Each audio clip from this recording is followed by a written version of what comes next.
রাস্তায় দিলে মাগো জান্নাত পাবে। আমি বলেছি এদিকে আটকাও, গাড়িগুলো কেড়ে নাও, চালগুলো কেড়ে নাও, কোন কাছের মাদ্রাসায় দিয়ে দাও। কেন? যদি আপনি 100 টাকা দেন, 75 টাকা হারাম করলে 25 টাকা মাদ্রাসা পাবেন। এত কাঠ মৌলবি বেরুইছে, ওরা রাস্তাতে দাঁড়িয়ে আছে, খালি ও যদি নিজের দাদিকে নিয়ে পালিয়ে যায় তা হারাম করে বিয়েটা পড়িয়ে দিবে টাকার লেগে। যা বুঝে কর, খালি মেয়ে হলেই হচ্ছে, ও দেখার দরকার নেই, হিজড়ে নিয়ে গেলে বিয়ে পড়িয়ে দিবে, ও তো টাকা। হ্যাঁ বাস্তব বলছি, রাগ করেন, সবাই লয়, কিছু আছে কাঠমূল। যেমন হ্যাঁ আমাকে জানেন কত মৌলবি ফোন করে গাল দিয়েছে, আমি নাম করব না কোন কোন, বীরভূম থেকে গাল দিয়েছে একজন মৌলবি ফোন করে। কেন? আমি ওই যে বললাম যে যে চোর হবে তার গায়ে লাগবে। আমি যদি চুরি হারাম বলি, আমি বয়ান করেছি একটা জলসায় 1 মাস আগে, প্রচুর ভাইরাল হয়েছে। 2 বছর আগে হয়েছিল, আবার 2 মাস আগে করেছি, সেটাও ভাইরাল হয়েছে। কি? মারুতি ভ্যানে মাইক টাঙিয়ে গ্রামে গ্রামে আদায় করা। আমি বলেছি এদিকে আটকাও, গাড়িগুলো কেড়ে নাও, চালগুলো কেড়ে নাও, কোন কাছের মাদ্রাসায় দিয়ে দাও। কেন? যদি আপনি 100 টাকা দেন, 75 টাকা হারাম করলে 25 টাকা মাদ্রাসা পায়। একদম সত্য কথা বললাম। যদি না হয় মোবাইল আমাকে হোয়াটসঅ্যাপে সালাম পাঠাবেন, আমি কালকে খুঁজে ঠিক বার করে দেবো। ফেসবুকে ছুটছে আমার শ্বশুর গ্রামের পাশের গ্রাম, সেই গ্রামে কোনো মাদ্রাসা নাই, এক হারাম করে সেই গ্রামের নামে একটা মাদ্রাসার বিল ছাপিয়ে বসে আছে। তার ঘরে যখন গেছে দেখছে 6টা মারুতি ভ্যান আছে, 6 জনকে রেখেছে। আমাকে 50 টাকা দিবি, তোরা 50 টাকা দিবি। মাদ্রাসা ফাদ্রাসা কিচ্ছু নাই, 20 বিঘে জমি করেছে, 3 তলা বিল্ডিং, তার কোনো কাজ নাই, পুলিশে অ্যারেস্ট করলো। বাস্তব বলছি, সত্য ঘটনা। এটা তো আমার কোনো দায় নাই, কে চুরি করছে বুঝেলে সে আল্লাহর কাছে জবাব দিবে।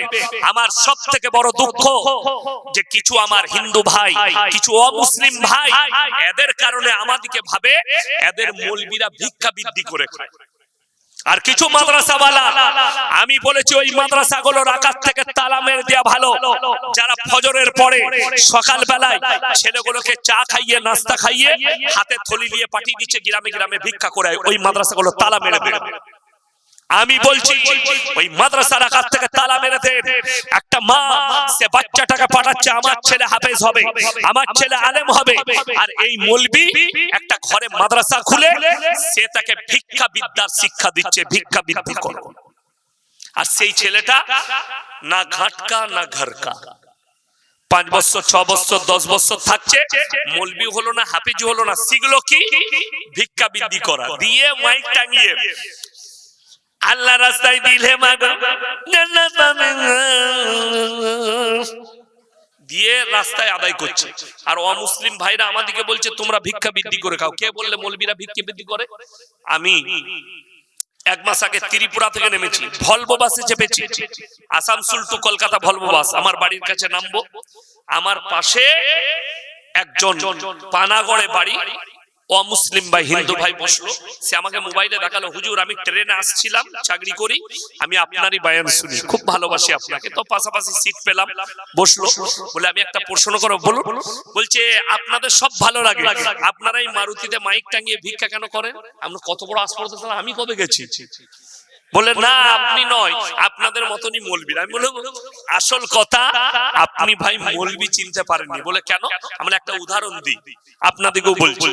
ভোরের বেলায় একজন ঘোষরা গাই দোয়াই না, গাই দোয়াই, ভোরের বেলায় গেছে একজনের বাড়িতে গাই দোয়াবে, তো একটু মুখ আন্ধার আছে, অন্ধকার, সে ঢুকেছে গোয়ালে, গাই মনে করে এড়ে গরুটাকে দোয়াতে গেছে, মেরেছে লাত, তখন দেখছে এড়ে গরু। কেন? গায়ের মতো মুখটা, গরুটা কিন্তু এড়ে, এর নাম হচ্ছে গাই মুখো হেলে। কথা বুঝতে পারেননি তো? মৌলবি গোছের অনেক মাল বেরিয়ে গেছে, মাথায় টুপি, মুখে দাড়ি, লম্বা জামা, মাইক টাঙিয়ে আদায় করছে। আমি আমার গ্রামে ধরেছি, আমি বললাম ক টাকা পাও, বেতন কত? বলে হুজুর হাফ হাফ। আমি বললাম আচ্ছা ভাই হাফ হাফ খরচা কার? বললে মাদ্রাসা। দিয়ে হিসেব করলাম মাদ্রাসা 25 টাকা পায় আর সে হারামখোর 75 টাকা নেয়। সেই মাদ্রাসার মৌলবীকে ফোন করলাম, সেক্রেটারিকে, যে তোমাকে চ্যালেঞ্জ রইল কিয়ামতের সকাল পর্যন্ত এই পশ্চিম বাংলা থেকে দারুল দেওবন্দ, মাজাহির উলুম, নাদওয়াতুল উলামা, যে কোন পৃথিবীর মাদ্রাসার মুফতির একটা ফতোয়া নিয়ে এসো যে 25 টাকা নিবে মাদ্রাসায় দিবে আর 75 টাকা নিবে। এটা যদি জায়েজ হয়, আল্লাহর কসম আমি আজ সমাজের বুকে কথা রাখবো না।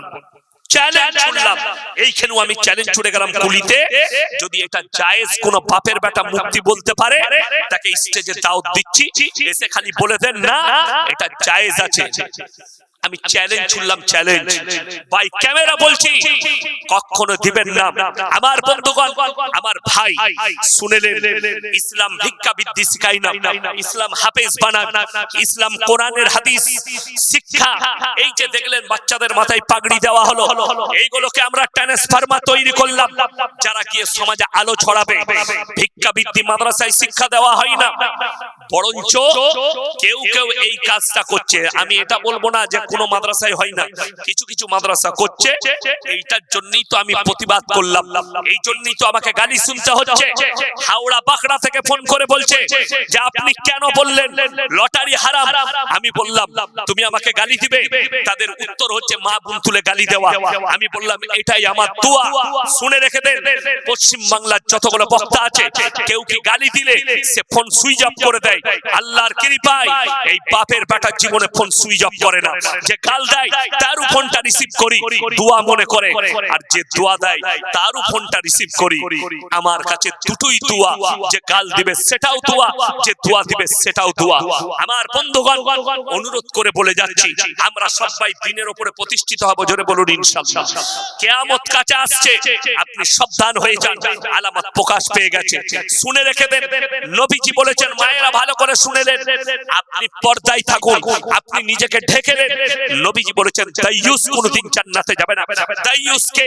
দাইয়ুস হচ্ছে ওই পুরুষটা যে তার স্ত্রী বেপরদায় ঘুরে বেড়ায়, তার বিটি বেপরদায় ঘুরে বেড়ায়, তার স্ত্রী নামাজি নয়, দিনদার নয়, তার বোন নামাজি নয়, তার মা নামাজি নয়, তার বাড়িতে তার স্ত্রী কারুর মধ্যে দিন নেই, অথচ এই লোক চুপচাপ তাদের বদদিনীটা দেখে।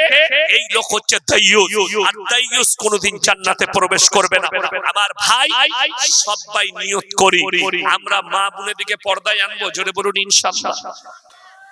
বেঈমান কাফেররা একটা কাজ শুরু করেছে, জানেন কি সেই কাজটা? সেটা হচ্ছে এদিকে বেপর্দা করে দাও, স্কুল কলেজ ইউনিভার্সিটির ছেলেদের ইমান ধ্বংস করো। হাত তুলে বলুন তো কোরআনের সাথে কে কে বলবো? তিনটে ব্যক্তি যদি রাস্তা ঘাটে বাড়িতে কোন জায়গায় হাত পাতে, আপনি হাতকে ফিরাবেন না, জোরে বলুন ইনশাআল্লাহ। কটা বললাম? তিনটে। ওয়া আতিদাল কুরবা, কাছের গরীব, ওয়াল ইয়াতামা ওয়াল মাসাকিন, এতিম আর মিসকিন, ওয়াবনাস সাবিলি ওয়ালা তুবাদদির তাবদীরা। আর মুসাফির, এই তিনজন যদি হাত পাতে, এদের হাতকে ফিরিও না। এই তিনজনের দোয়াকে আল্লাহ কবুল করে নেবেন। আজকের এই জালসায় সবথেকে বড় মুসাফির কে? আমি। আজিজুল ভাই তো আপনাদের ঘরের কাছের লোক, শেখপাড়া। আজকের জালসার সবথেকে বড় মুসাফির আমি, বর্ধমান থেকে এসেছি। কেন বললাম জানেন? আমি এখানে থাকবো না, বাড়ি যাব না আজকে। আমি এখান থেকে রওনা দেবো, কালকে শিলিগুড়ির কাছে জালসা আছে, আমি এক্ষুনি গাড়ি ছেড়ে বেরিয়ে যাবো। অনেক দূর, সারা রাত আমার গাড়ি ছুটবে, হয়তো ফজরের দিকে পৌঁছাবো, কিংবা মালদায় ফজর হবে, এরকম কিছু একটা হবে। যাই হোক, আমি মুসাফির মানুষ, আপনাদের কাছে বেশি নয়। কোরআনে পারা কটা আছে বাবা? 30টা পারা আছে। লগত 500 করে 30টা কোরআন শরীফের পয়সা দিলে আমি একটা গজল শোনাবো ইনশাআল্লাহ। মাত্র 500 করে লগত। পকেটে কার কার আছে? যদি না থাকে ফোন পে উঠে এসো, যদি কাছে না থাকে আপনি ফোন পেতে দিয়ে যান স্ক্যানারে।